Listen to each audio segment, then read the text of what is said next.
For years, vulnerable residents in Vancouver's Downtown Eastside have been accessing programs at the Aboriginal Front Door Society and Watari Counseling and Support Services, thanks to help from the province and City of Vancouver, providing operational funding and city-owned spaces.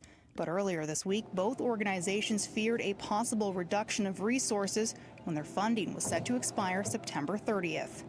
It wouldn't have been a good thing. There would be so many people out there that would have nowhere to go. With mere weeks before the deadline, the province announced Tuesday an extension of funding until March 2026 in the form of $1.2 million for Watari's vital laundry, shower, and kitchen facilities, and $625,000 for the Front Door Society's drop-in service and storage program, which keeps hundreds of totes and bins full of personal belongings in their care for safekeeping.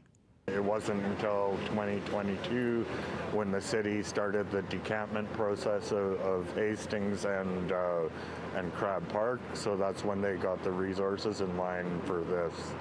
So we've been keeping people's belongings safe, people that are sleeping outside, making sure that they can get to appointments and have better lives. While the financial contribution is a welcome injection over the next 6 months, I commend them for stepping up in the last hour, to keep it going at least until our fiscal year end, and I'm depending on them to keep working with me and our partners. What happens after March 31st is unclear, as the programs will still need a reliable funding source to continue operations.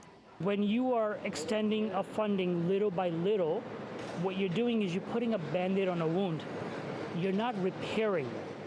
You're not giving us a long-term solution. There's a longer solution that's needed. Roman Ansari, president at the Heart Tattoo Society and managing director at Two Paychecks Away, works closely with both organizations, using the kitchen at Watari and sponsorship from the Front Door Society to operate a weekly barbecue, giving out 600 hot meals every Monday for the past 4 years.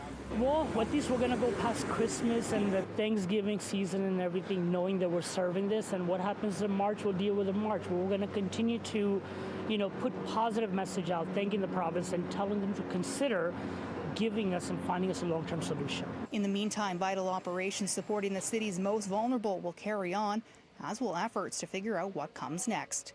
We're not going to slow down at all, and we'll do our best to make sure that in March 31st that we're able to continue serving the community. In Vancouver, Sarah Jones, City News.